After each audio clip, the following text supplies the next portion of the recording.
You are sitting in the parking lot of the bank at 9:58 in the morning, and the number on the screen in your head is one you have said to yourself so many times it stops sounding real. 7 figures, $1.04 million. You have done the math 100 times in the shower, in the car, at 3 a.m., staring at the ceiling. You know exactly what it means on paper. So explain why your hands are still on the wheel at 10:04, engine off, and you have not gone inside to talk to the advisor who is waiting for you. Explain why the number does not feel like the number. You reach for the door handle, you stop. You sit there, half convinced that walking into that building will prove something was supposed to change, and didn't. You pull your hand back. You sit a while longer. It started 9 years earlier with a spreadsheet and a promise. Not to anyone else. To yourself, at your kitchen table, at midnight, with a coffee going cold, and a laptop open to a bank balance that made your stomach drop. $412. Rent due in 6 days. You did not cry. You just sat there and made a decision so quiet nobody else in the house heard it happen. $1 million.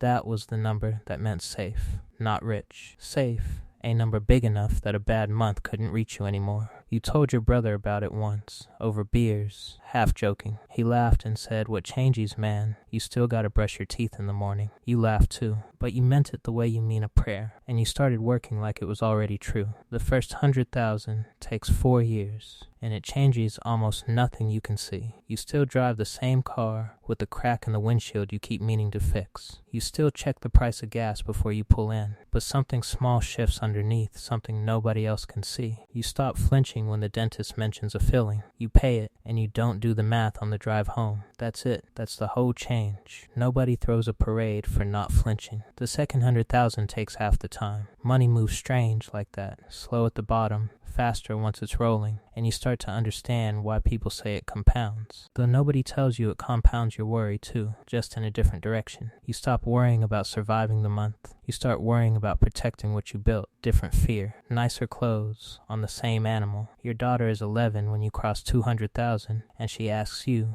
out of nowhere, over cereal, if you're rich now. You laugh and say, "Not even close, baby." She shrugs and goes back to her phone. She doesn't know $200,000, saved slowly over 4 years by a person who packed lunch every day for a decade, is more than most families will ever hold at once. She's not wrong to ask. She's just early. By 400,000, you've stopped telling people numbers. Not because you're hiding something shameful, because you noticed what happens to a room when a number lands in it. Your friend Marcus, who you've known since community college, who co-signed your first car loan when his credit was better than yours, goes quiet for a second too long after you mention the retirement account by accident. Just a second. Then he laughs it off, says, "Good for you, man," and orders another beer. You pay for it before he can reach for his wallet. You tell yourself that's just being generous. Some small part of you knows you did it so the number would feel smaller in the room. The night you cross 600,000, you don't feel anything at all. You check the account twice because you think the app glitched. It didn't.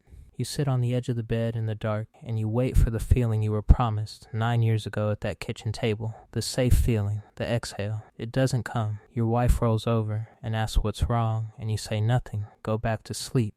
And you mean it, because nothing actually is wrong. That's the strange part. Nothing is wrong, and nothing is fixed either. Somewhere around 700,000, your mother gets sick. Not the kind of sick you plan for. The kind where a doctor uses the word aggressive, and you spend the next 40 minutes in a hospital hallway doing math you swore money would never make you do again. Except this time, the math has a different shape. You're not calculating what you can't afford. You're calculating what you can. Best oncologist in the state, out of network, no problem. Second opinion in another city, flights booked same day, no problem. You sit with her through 12 rounds of treatment, and you never once have to choose between her care and your rent. That's the first time the $1 million, still 6 months from finished, actually does something you can put your hand on. It doesn't buy her health. It buys you out of the version of this story where you're also drowning in a hospital billing office at 2 a.m. That's the whole trade. You'd have paid triple. She makes it. You sit outside the hospital afterward in your car, and you cry for the first time in years. And it isn't relief exactly. It's closer to rage, because you keep thinking about your uncle who didn't have what you have,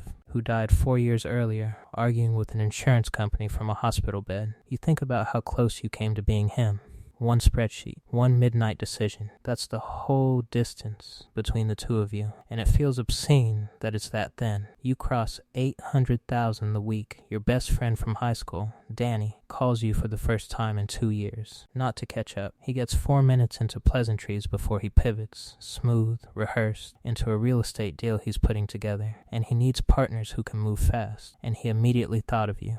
You listen. You ask a few questions. You can hear, underneath his voice, that he already knows your number, or a version of it, because somebody always tells somebody. You tell him you'll think about it. You don't call back. 3 weeks later, you hear from a mutual friend that Danny's telling people you turned him down because you got funny about money once you had some. You didn't get funny. You just finally understood what the calls were usually for. Around 850,000, you get invited to a dinner at your old boss's house. The one who promoted you twice, back when you were still counting quarters for laundry. His place sits on 2 acres, with a gate that swings open on its own when a car idles at it long enough.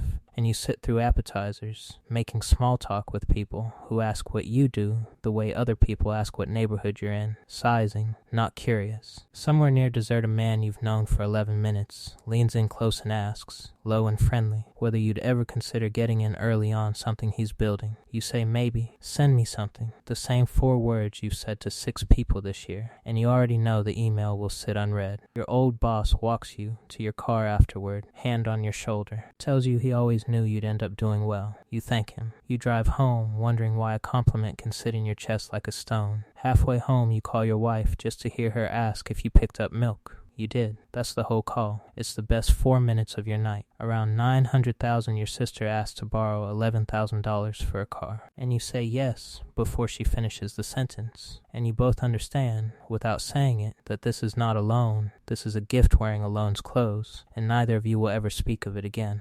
That one doesn't sting.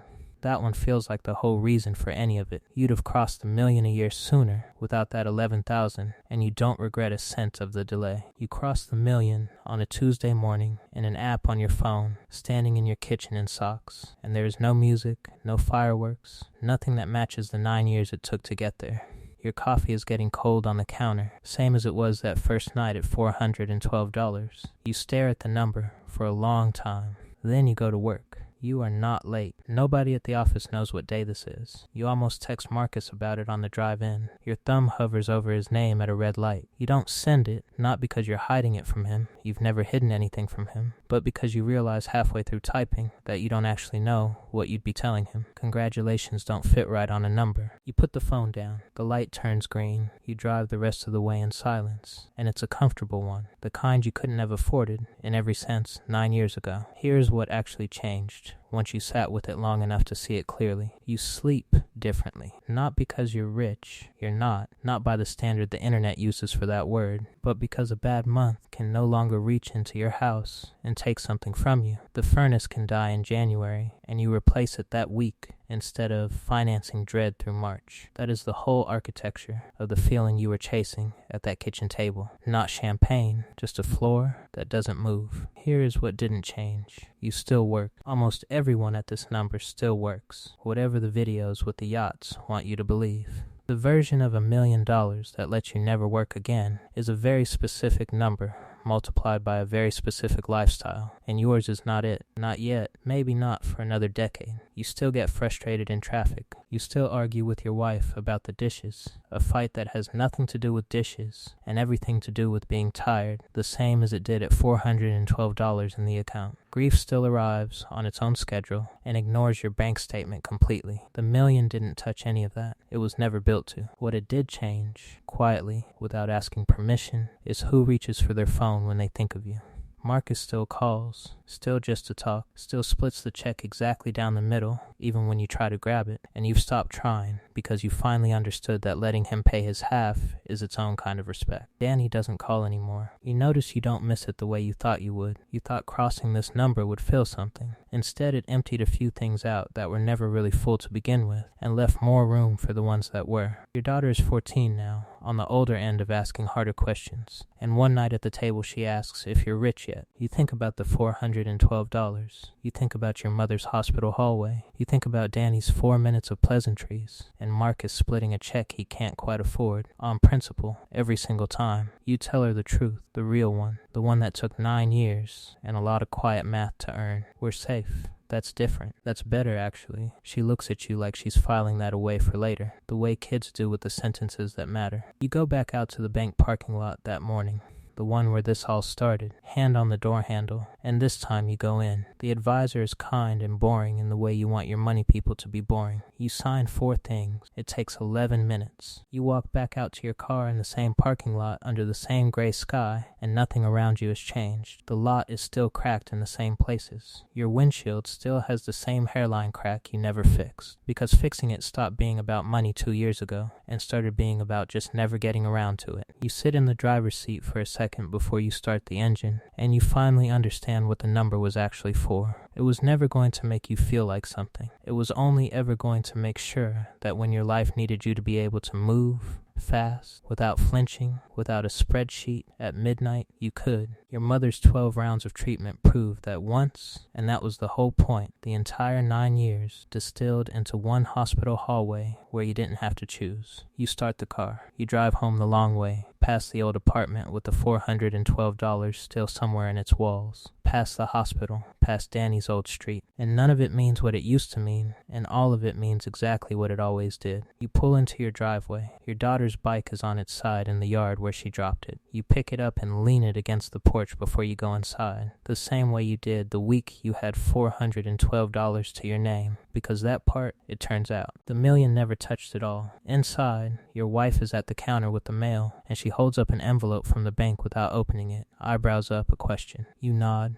She doesn't cheer. She just exhales, long, the way you'd exhale after setting down something heavy you'd been carrying so long your arms forgot it was there. That's the whole celebration. An exhale in a kitchen with a dishwasher running. You'll remember it longer than you'd have remembered fireworks. Later in bed, she asks the question you've been asking yourself for 9 years, the one you never actually answered out loud until tonight. Does it feel different? You think about the furnace you'll replace without flinching this winter. You think about your mother, cancer-free 14 months now, laughing too loud at your kitchen table on Sundays. You think about Danny, who you don't miss, and Marcus, who you'd never trade. You say the only honest answer you have. It doesn't feel like anything. It just means the next bad month can't take anything from us that matters. She takes your hand under the blanket, and that's the last thing either of you says before the light goes off. The porch light outside clicking on by itself, on its timer, same as every other ordinary night.